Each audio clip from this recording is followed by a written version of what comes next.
have an asking price of this particular property of $280,000. Now we want to look at her ARV. After you put the reno in, what would be the after repair value? Now where do you get your ARV? You get it from comparables, your comps. Well, your ARV comes from comps. Comps are properties sold, not what they're asking for the properties, but what properties are actually being sold for. They need to be in a similar area from your subject property. The same layout, same number of bedrooms and baths. The age of that property must be within 10 years of the subject property. All comps must be fresh comps, at least 6 months. We're not comparing properties that sold 3 years ago to properties that are selling today. You must work, and this is key for you. You must work with an investor-focused mortgage broker, an investor-focused real estate agent. Those two work together. Number one, the lending is going to be different. You're going to be in a different lending vehicle than you were as if you were a consumer. You need to be working with professional, investor-focused mortgage brokers and agents. Together, you're going to work on this deal. Now, this deal is going to take you 3 months. You don't want to be in a product that if 3 months from now you go and sell that property, you have all these penalties to pay. So you really need to have the right product. It's going to take you 3 months max, and no less than $40,000. So now, once you've established your ARV, for example, we've established that our ARV in this particular property is $350,000.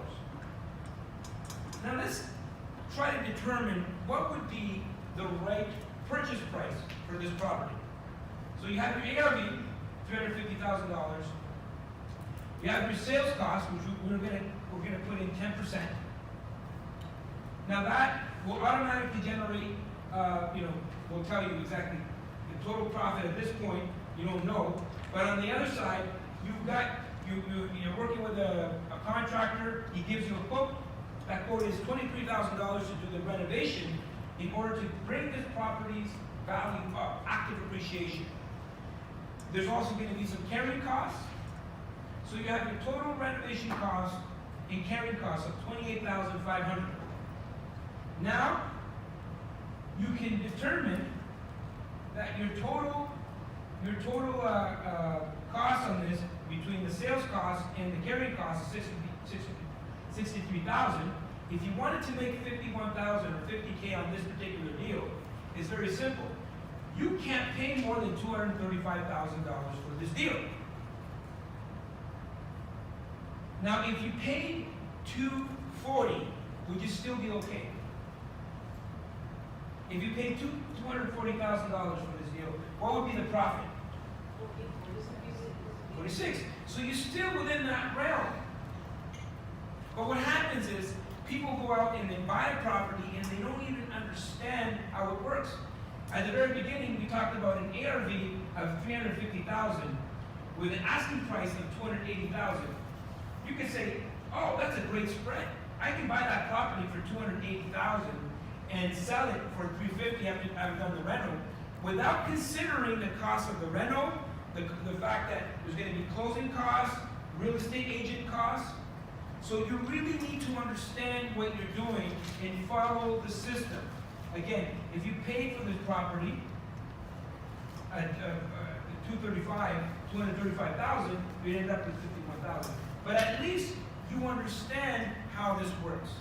Does that make sense?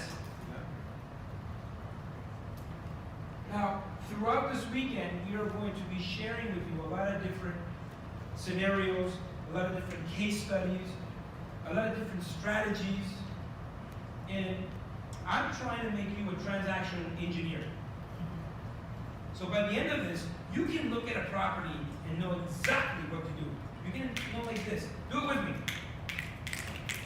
Like that. That's a transactional engineer.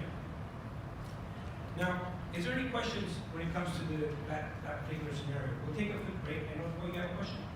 Why are you using 40,000 rather than a percentage? Because the percentage to me is irrelevant because you're flipping property, right? Now you can have a return. It's called the cash on cash return. I'm going to show you how to calculate that. But I know that there's a sweet spot for me, which is above $40,000. Does that make sense?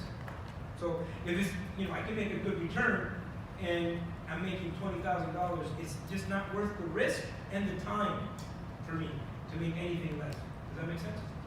Yeah. And there's also going to be a cash and cash return, which I'm going to show you how to calculate that return on investment, which that's a percentage. You want to copy something down? Yeah, so during the break, we're going to take a break right now. So I'll just leave it up there for the break. Yeah. Okay, any more questions? How are you guys feeling, by the way? Yeah? Well, I want you to look at your neighbor, give him a high five and tell him, you're awesome! You're awesome. Okay, can we use a little break? Yeah, okay, we'll take a little, let's call it between 5 and 10 minutes. Quickly, and remember, if you are hungry, go and get yourself some snacks. I don't want you sitting here angry at me. But we'll take between 5 to 10 minutes. We'll see you soon. Thank you for watching. Don't forget to comment down below, subscribe, hit the bell to be notified the next time we're doing a video. And guess what? Like, share, dislike, I don't care! Let me see how that looks.